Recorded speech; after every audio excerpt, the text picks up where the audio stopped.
2 Kings, chapter 23, New International Version. Then the king called together all the elders of Judah and Jerusalem. He went up to the temple of the Lord with the people of Judah, the inhabitants of Jerusalem, the priests and the prophets, all the people from the least to the greatest. He read in their hearing all the words of the book of the covenant, which had been found in the temple of the Lord. The king stood by the pillar and renewed the covenant in the presence of the Lord, to follow the Lord and keep his commands, statutes, and decrees with all his heart and all his soul, thus confirming the words of the covenant written in this book. Then all the people pledged themselves to the covenant. The king ordered Hilkiah the high priest, the priests next in rank, and the doorkeepers to remove from the temple of the Lord all the articles made for Baal and Asherah, and all the starry hosts. He burned them outside Jerusalem in the fields of the Kidron Valley, and took the ashes to Bethel. He did away with the idolatrous priests appointed by the kings of Judah to burn incense on the high places of the towns of Judah and on those around Jerusalem, those who burned incense to Baal, to the sun and moon, to the constellations, and to all the starry hosts. He took the Asherah pole from the temple of the Lord to the Kidron Valley outside Jerusalem and burned it there. He ground it to powder and scattered the dust over the graves of the common people. He also tore down the quarters of the male shrine prostitutes that were in the temple of the Lord, the quarters where women did weaving for Asherah. Josiah brought all the priests from the towns of Judah and desecrated the high places, from Geba to Beersheba, where the priests had burned incense. He broke down the gateway at the entrance to the gate of Joshua, the city governor, which was on the left of the city gate.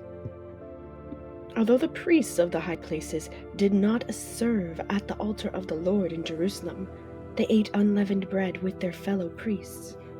He desecrated Topheth, which was in the valley of Ben Hinnom, so no one could use it to sacrifice their son or daughter in the fire to Molech. He removed from the entrance to the temple of the Lord the horses that the kings of Judah had dedicated to the sun.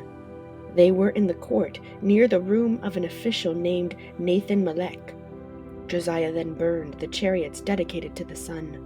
He pulled down the altars the kings of Judah had erected on the roof near the upper room of Ahaz, and the altars Manasseh had built in the 2 courts of the temple of the Lord. He removed them from there, smashed them to pieces, and threw the rubble into the Kidron Valley. The king also desecrated the high places that were east of Jerusalem, on the south side of the hill of corruption, the ones Solomon, king of Israel, had built for Ashtoreth, the vile goddess of the Sidonians, for Chemosh, the vile god of Moab, and for Molech, the detestable god of the people of Ammon. Josiah smashed the sacred stones and cut down the Asherah poles and covered the sites with human bones. Even the altar at Bethel, the high place made by Jeroboam son of Nebat, who had caused Israel to sin, even that altar and high place he demolished. He burned the high place and ground it to powder, and burned the Asherah pole also. Then Josiah looked around, and when he saw the tombs that were there on the hillside, he had the bones removed from them, and burned on the altar to defile it, in accordance with the word of the Lord proclaimed by the man of God who foretold these things.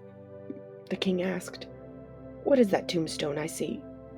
The people of the city said, "It marks the tomb of the man of God who came from Judah and pronounced against the altar of Bethel the very things you have done to it." "Leave it alone," he said. "Don't let anyone disturb his bones." So they spared his bones and those of the prophet who had come from Samaria. Just as he had done at Bethel, Josiah removed all the shrines at the high places that the kings of Israel had built in the towns of Samaria, and that had aroused the Lord's anger. Josiah slaughtered all the priests of those high places on the altars and burned human bones on them. Then he went back to Jerusalem. The king gave this order to all the people: Celebrate the Passover to the Lord your God, as it is written in this book of the covenant. Neither in the days of the judges who led Israel, nor in the days of the kings of Israel and the kings of Judah had any such Passover been observed. But in the 18th year of King Josiah, this Passover was celebrated to the Lord in Jerusalem. Furthermore, Josiah got rid of the mediums and spiritists, the household gods, the idols, and all the other detestable things seen in Judah and Jerusalem. This he did to fulfill the requirements of the law written in the book that Hilkiah the priest had discovered in the temple of the Lord. Neither before nor after Josiah was there a king like him who turned to the Lord as he did, with all his heart, and with all his soul, and with all his strength, in accordance with all the law of Moses. Nevertheless, the Lord did not turn away from the heat of his fierce anger, which burned against Judah, because of all that Manasseh had done to arouse his anger. So the Lord said, I will remove Judah also from my presence, as I removed Israel, and I will reject Jerusalem, the city I chose, and this temple, about which I said, my name shall be there. As for the other events of Josiah's reign, and all he did, are they not written in the book of the annals of the kings of Judah? While Josiah was king, Pharaoh Necho, king of Egypt, went up to the Euphrates River to help the king of Assyria. King Josiah marched out to meet him in battle, but Necho faced him and killed him at Megiddo. Josiah's servants brought his body in a chariot from Megiddo to Jerusalem and buried him in his own tomb. And the people of the land took Jehoahaz, son of Josiah, and anointed him and made him king in place of his father. Jehoahaz was 23 years old when he became king, and he reigned in Jerusalem 3 months. His mother's name was Hamutal, daughter of Jeremiah. She was from Libnah. He did evil in the eyes of the Lord, just as his predecessors had done.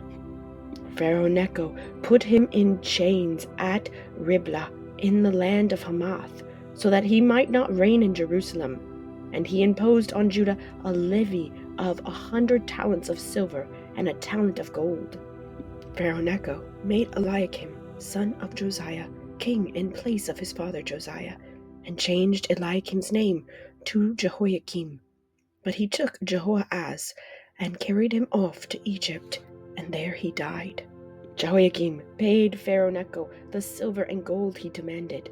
In order to do so, he taxed the land and exacted the silver and gold from the people of the land according to their assessments. Jehoiakim was 25 years old when he became king, and he reigned in Jerusalem 11 years. His mother's name was Zebidah, daughter of Pedaiah. She was from Rumah. And he did evil in the eyes of the Lord, just as his predecessors had done.